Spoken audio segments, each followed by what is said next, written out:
अस्सलामुअलैकुम वरहमतुल्लाहि वबरकातुह। तो जी कैसे हैं आप? होप कि आप सब ठीक ठाक होंगे, ईमान और सेहत की बेहतरीन हालत में होंगे। आज की इस वीडियो में हम बात करने जा रहे हैं आयशा जलाल की बायोग्राफ़ी के बारे में। इस वीडियो लेक्चर में जो हम डिस्कस करेंगे, जिन पॉइंट्स को हम बेसिकली जिनकी बात हम करने जा रहे हैं, उसके अंदर हम बायोग्राफ़ी ऑफ आयशा जलाल को देखेंगे, इनके लिटरेरी करियर की बात करेंगे, इनके राइटिंग स्टाइल की बात करेंगे, पीपीएससी, एनटीएस और जो सेमेस्टर सिस्टम में जो ऑब्जेक्टिव पॉइंट ऑफ व्यू से एक पोर्शन होता है 20 मार्क्स का, उसके अंदर जो एमसीक्यूज़ आते हैं उनके भी कुछ इंपॉर्टेंट चंक्स उससे रिलेटेड भी मैं आपके साथ शेयर करूंगी। Without wasting and single minute हम अपने टॉपिक को स्टार्ट करें। आयशा जलाल 1956 लाहौर पाकिस्तान में पैदा हुई और अभी वो ज़िंदा हैं, यूएस में रह रही हैं। आयशा जलाल अभी ज़िंदा है, यूएस में रह रही हैं। इस पॉइंट से रिलेटेड मैं आपको एक इम्पोर्टेंट पॉइंट बताती हूँ जो आपने हमेशा से नोट डाउन करना है, ख़ास तौर पे उन राइटर्स को पढ़ते हुए जिनको आप पढ़ो कि यानी जब आप उससे रिलेटेड कोई वीडियो देख रहे हो और आपको मालूम हो कि वो ज़िंदा है, तो आपने एक काम ज़रूर करना है कि आपने गूगल पे जाना है, ठीक है, या अगर आपके पास कोई रिटन मटेरियल मौजूद है तो उस राइटर की डेट ऑफ डेथ ज़रूर देख लेनी है, जिसका आपको ये मालूम हो कि वीडियो में ये बता रहे हैं कि वो राइटर अभी ज़िंदा है। ठीक है, इस पॉइंट को आपको बताने का मकसद ये है कि समटाइम्स इस तरह होता है कि वीडियो जो होती है ना, रिकॉर्ड की जाती है 5 से 7 साल पहले। उस वक्त जो स्पेसिफिक राइटर को डिस्कस किया जा रहा होता है वो ज़िंदा होते हैं, और जो सुनने वाला मीन्स कि लिटरेचर जो इंग्लिश लिटरेचर है हमेशा से पढ़ा जाता है। ठीक है, पाकिस्तान के सिलेबस में शामिल है, इंडिया के सिलेबस में शामिल है, कुछ ऐसे राइटर्स जो हमेशा से पढ़े जाते हैं, और आप 5-6 साल बाद उस वीडियो के रिकॉर्ड होने के बाद उसे सुन रहे हो और आपको मालूम होता है कि वो राइटर अभी ज़िंदा है, हालांकि उस राइटर की 2 साल पहले डेथ हो चुकी होती है। तो इस तरह ये आपके लिए कन्फ्यूजन क्रिएट कर सकता है। तो आपको मेरा बताने का मकसद यही है कि चूँकि अब जो मैं वीडियो रिकॉर्ड कर रही हूँ अक्टूबर 2024 में रिकॉर्ड कर रही हूँ। ठीक है, अब हो सकता है आप 2030 में इस वीडियो को सुने और उस वक्त राइटर मौजूद ना हो, तो इसलिए आपने क्या करना होता है कि आपने ये काम ज़रूर कर लेना है कि आपने उस राइटर की, अगर तो वो अभी ज़िंदा है तो आपने ये देख लेना है कि जो राइटर हैं अभी कहाँ रह रहे हैं, ठीक है, उनकी प्रेजेंट लिविंग स्टेट क्या है, और अगर वो राइटर उस वक्त ज़िंदा नहीं है तो उनकी डेट ऑफ डेथ क्या है, ये आपने ज़रूर देख लेना है। ये आपके लिए ना प्लस पॉइंट का काम करेंगे, क्योंकि समटाइम्स ये कन्फ्यूजन की बेस पे एमसीक्यूज़ में आ जाता है। एनीवेज हम अपने टॉपिक की तरफ वापस आते हैं। आयशा जलाल 1956 पाकिस्तान में पैदा हुई हैं, लाहौर में, और यूएस में वो रह रही हैं, वो अभी ज़िंदा हैं। पाकिस्तानी अमेरिकन ये हिस्टोरियन है, बहुत इंपॉर्टेंट हिस्टोरियन है। She also serves as the Mary Richardson professor of history at Tufts university में। वो अभी ना टफ्ट्स यूनिवर्सिटी में एक Mary Richardson professor of history के तौर पे वो सर्व कर रही हैं। अब एज मैरी रिचर्डसन प्रोफेसर इन्हें क्यों कहा गया? बेसिकली जो मैरी रिचर्डसन है, after the death of Mary Richardson, ये एक एकेडमिक पोजीशन को ना रेफ़र करता है, जिसके तौर पे जो आयशा जलाल हैं वो सर्व कर रही हैं इन टफ्ट यूनिवर्सिटी में as a professor of history. ये आपने याद रखना है। आयशा जलाल ने बेसिकली सुगाता बोस से शादी की थी। अब इनके बारे में मैं आपको इंपॉर्टेंट पॉइंट ये बता दूँ, ये कन्फ्यूजिंग एमसीक्यूज़ भी बन सकता है कि जो ये सुगाता बोस है ना, ये एक इंडियन है और ये भी हिस्टोरियन है। ठीक है, अब इन दोनों के बारे में एक इंटरेस्टिंग पॉइंट ये है कि आयशा जलाल और इनके जो हस्बैंड सुगाता बोस हैं, इन दोनों की जो बर्थ हुई है 1956 में ही हुई है। दोनों का जो बर्थ ईयर है वो सेम है 1956 में, और दोनों की अभी जो एज है उस हिसाब से 68 ईयर्स ही हैं दोनों के। ठीक है, ये आपने याद रखना है। और एट द सेम टाइम ये जो सुगाता बोस हैं, ये professor of history eight Harvard university भी रह चुके हैं। ठीक है, अब हम बात करते हैं कि आयशा जलाल का जो सादत हसन मंटू के साथ भी है ना एक फैमिली रिलेशन हम कह सकते हैं रह चुका है, क्योंकि जो सादत हसन मंटू है ना वो आयशा जलाल की फैमिली मेंबर हम कह सकते हैं, क्योंकि जो आयशा जलाल की ग्रैंड मदर थी उनके ब्रदर थे सादत हसन मंटू, एक ये, और दूसरे नंबर पे जो आयशा जलाल की आंट है ना, मीन्स के उनकी खाला, उनके हस्बैंड भी सादत हसन मंटू ही है। इस तरह जो आयशा जलाल का सादत हसन मंटू के साथ एक गहरा ताल्लुक़ है।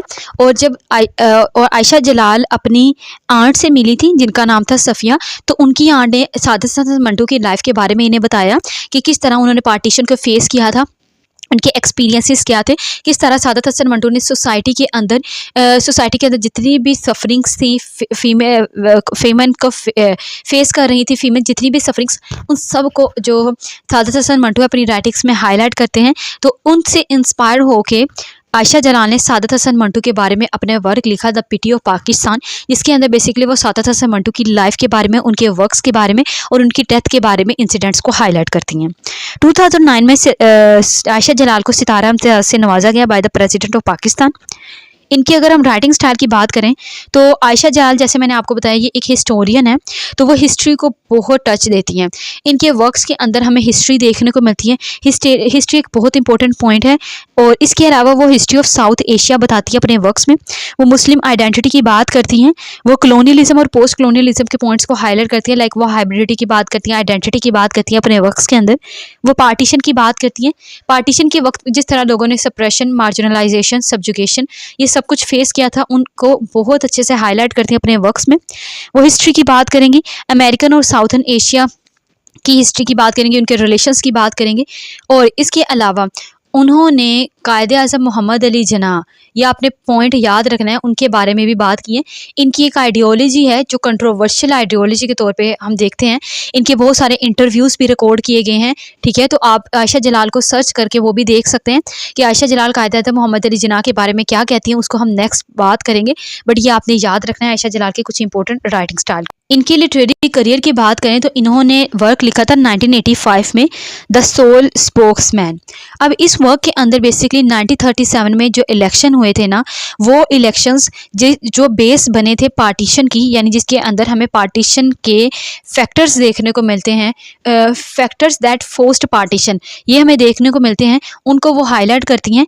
और इसी वर्क के अंदर बेसिकली वो कायदे आज़म मोहम्मद अली जिन्ना, ठीक है, उनकी वो बात करती हैं। जैसे मैंने आपको बताया कि जो इनकी एक कंट्रोवर्शियल बेस आइडियोलॉजी हमें देखने को मिलती है कायदे आज़म मोहम्मद अली जिन्ना से रिलेटेड, वो ये कि जो ये कहती हैं कि जो कायदे आज़म मोहम्मद अली जिन्ना ने पाकिस्तान में जो टू नेशन थ्योरी जो इस्लाम की बेस पे बनाई थी। अब क्या हमें सबको पता है कि दुनिया में दो ही मुल्क हैं ऐसे जो इस्लाम की बेस पे बनाए गए हैं, एक सऊदी अरब और दूसरा पाकिस्तान। अब इनका ये कहना है कि कायदे आज़म मोहम्मद अली जिन्ना ने इस्लाम की बेस पे नहीं बनाया बल्कि कम्युनिटी की बेस पे बनाया है, ठीक है, और वो कम्युनिटी मुस्लिम की थी। अब ये इससे फर्दर जब हम देखते हैं इनके इंटरव्यूज़ तो हमें बहुत सारे क्लैशेस, कंट्रोवर्सीज देखने को मिलते हैं। एनीवेज, मेरा आपको जस्ट बताने का मकसद ये है कि इस द सोल स्पोक्समैन के अंदर वो क्या बात करती हैं। आप इसे फर्दर भी सर्च कर सकते हैं, आपको बहुत सारे इसके पॉइंट्स मिलेंगे, ठीक है। और आयशा जलाल की इससे रिलेटेड डिटेल में उनके आइडियाज़ क्या थे, वो किस तरह अपने आइडिया को सपोर्ट करती हैं, वो दूसरों से बात करती है, किस तरह अदर हिस्टोरियन से इससे रिलेटेड बात करती है। तो आप जब गूगल पे सर्च करेंगे इनके इंटरव्यूज़ वगैरह, तो आयशा जलाल की स्पीचेस वगैरह, ये इस तरह आप सर्च करोगे तो आपको इन डिटेल मिल जाएगी, ठीक है। इसके अलावा इन्होंने अपना 1990 में अपना वर्क लिखा the state of martial rule, and then 2000 में बेसिकली इन्होंने वर्क लिखा सेल्फ एंड सोवरेनिटी। ये जो वर्क है इसके अंदर भी हमें कलोनियलिज्म, पोस्ट कलोनियलिज्म के पर्सपेक्टिव्स देखने को मिलते हैं, जिसके अंदर बेसिकली वो बात करती हैं कि पार्टीशन के वक्त क्या हुआ। वो इस वर्क के अंदर मुख्तलिफ राइटर्स लाइक फैज़ अहमद फैज़, सादत हसन मंटू, अशरफ और इसके अलावा सरदार जाफरी, अहमद रियाज, ऐसे राइटर्स के जो आइडियाज़ हैं उनको लेके वो बात करती हैं।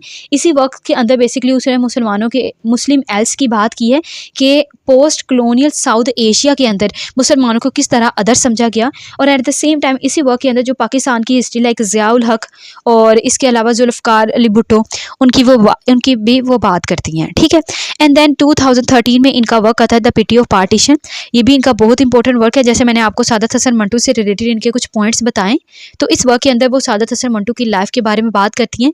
वो ये जस्टिफाई करती हैं कि जो सादत हसन मंटू की जो राइटिंग्स थी बेसिकली वो किस तरह सोसाइटी की ट्रू पिक्चर को, ट्रू मिरर को उन्होंने डिपिक्ट किया था, ठीक है। और इसके अलावा वो सादत हसन मंटू के इंपॉर्टेंट वर्क्स की बात करती हैं अपने इस वर्क के अंदर। और सादत हसन मंटू की डेथ किस तरह हुई, किस तरह वो एक बहुत इंपॉर्टेंट एंड प्रोमिनेंट राइटर बने, उन सब की वो इस वर्क में बात करती हैं। Then the struggle of for Pakistan, ये इनका इंपॉर्टेंट वर्क है, ठीक है। यहाँ पे मैंने एक कोट भी लिखी है, इन्हीं के वर्क से ली गई है, द सोल स्पोक्समैन से। जिन्ना's two nation theory was a tactical move not a rigid concept. तो ये कह के हम इसी कोटेशन से बेसिकली उनकी कंट्रोवर्सीज हमें देखने को मिलती हैं। ठीक है, एनीवेज अगर आपको आयशा जलाल की समझ आ गई है तो आई होप सो कि ये वीडियो आपके लिए बहुत हेल्पफुल रही होगी। अगर आप आयशा जलाल के बारे में मज़ीद जानना चाहते हैं तो आप इनके इंटरव्यूज़ को सर्च कर सकते हैं। जो मेरा बताने का पर्सपेक्टिव आपको यही था कि आपको हमें, चूँकि हमने MCQs पॉइंट ऑफ व्यू से देखना है और लिटरेचर पॉइंट ऑफ व्यू से देखना है, तो जो MCQs पॉइंट ऑफ व्यू से मैंने बताया, जो मेन चंक्स आपने उनको याद रखना है। और इसके अलावा इनके जो मैंने लिटरेचर से रिलेटेड आपके कुछ जो आपके पॉइंट्स आपके सामने रखे हैं, वो राइटिंग स्टाइल आप इसका देख सकते हैं।